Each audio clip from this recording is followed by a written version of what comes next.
Hola, ¿cómo estás? El día de hoy vamos a ver un cuento muy interesante llamado El holandés errante, de una autora desconocida. La historia del holandés errante presenta una trama intrigante y misteriosa. Cuenta la historia de un barco fantasma que, impulsado por su capitán, agrega un toque de fantasía y aventura. También la trama combina elementos de valentía y determinación con un toque sobrenatural, muy interesante, capturando la imaginación de los lectores. La narrativa está muy bien estructurada, un desarrollo gradual que construye el suspenso a medida de que el barco fantasma se embarca en su viaje interminable. La historia también incorpora elementos visuales, como las velas rojas y un casco quemado, que pueden estimular la creatividad del lector. Aunque la historia se basa en la leyenda del holandés errante, la versión presentada aquí es accesible para todo el público, con un tono que combina el misterio con un toque de moralidad sobre las consecuencias de desafiar la naturaleza. En general, es una narración cautivadora que podrá encender el interés de los jóvenes lectores por mitos marinos y leyendas. Así que amigo, te invito a escuchar este cuento tan interesante llamado El holandés errante. El holandés errante. La tormenta se desataba en el puerto. Las altas olas chocaban contra el único barco que estaba amarrado en el muelle. Toda la tripulación bajó a cubierta para intentar mantenerse a salvo.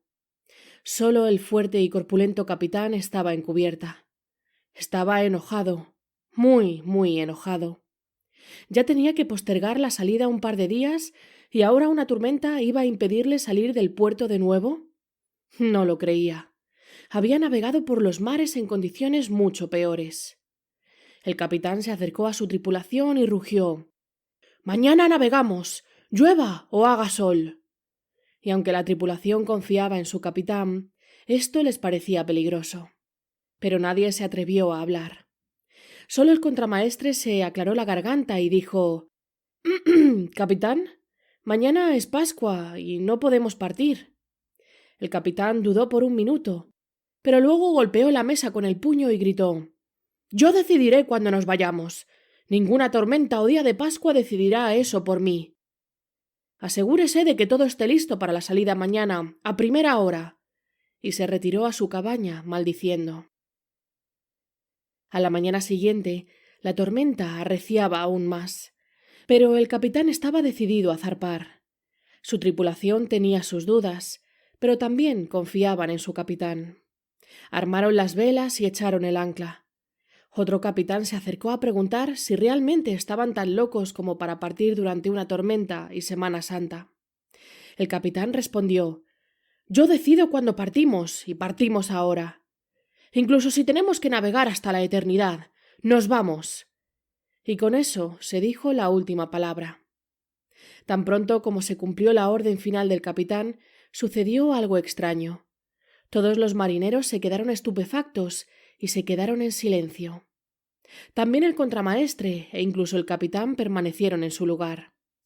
Pero a pesar de que nadie se movía, el barco comenzó a moverse y se alejó del puerto.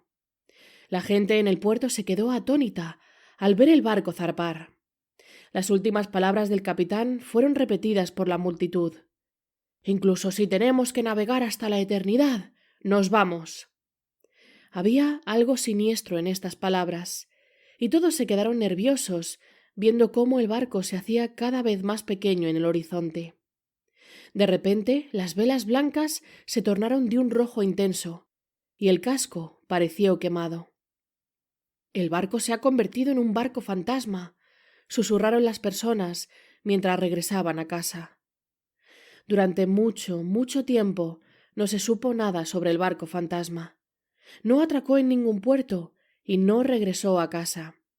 Así que la gente simplemente asumió que había naufragado, pero nunca se encontró ningún naufragio. El barco fantasma fue olvidado hasta que sucedió algo extraño. Un barco que estaba en el camino de regreso a Holanda vio un barco con velas rojas ardientes y un casco quemado en el cabo de Buena Esperanza. No hubo movimiento en el barco, pero aún navegaba a gran velocidad. Cuando la tripulación del otro barco comenzó a contar esta historia en casa, nadie les creyó. Pero durante los meses siguientes llegaron más y más informes sobre este extraordinario barco. Los capitanes tenían miedo de navegar cerca del cabo de Buena Esperanza, y era difícil encontrar a la tripulación. Hasta que un valiente capitán salió a explorar la situación, y de hecho, en el cabo de Buena Esperanza, vio el barco fantasma. No podía creer lo que veía, y trató de convencerse a sí mismo de que era solo un mito. Entonces el barco fantasma comenzó a navegar directamente hacia él. La tripulación comenzó a llorar desesperada, pero ya era demasiado tarde. Este barco fantasma los atravesó, pero todo lo que la tripulación notó fue una ráfaga de viento helado. El valiente capitán se quedó estupefacto. El barco era un holandés. Tenía una bandera holandesa. Fue lo único que pudo susurrar. Sí, el holandés errante, dijo alguien más. Y desde ese momento, el barco fantasma se conoció como el holandés errante. Nadie sabe si ha encontrado finalmente la paz. El barco no ha sido visto en muchos años, por lo que podría ser posible. Esperemos por el bien de la tripulación que así sea, porque nada es tan terrible como navegar por los mares para siempre y no poder llegar a tierra nunca.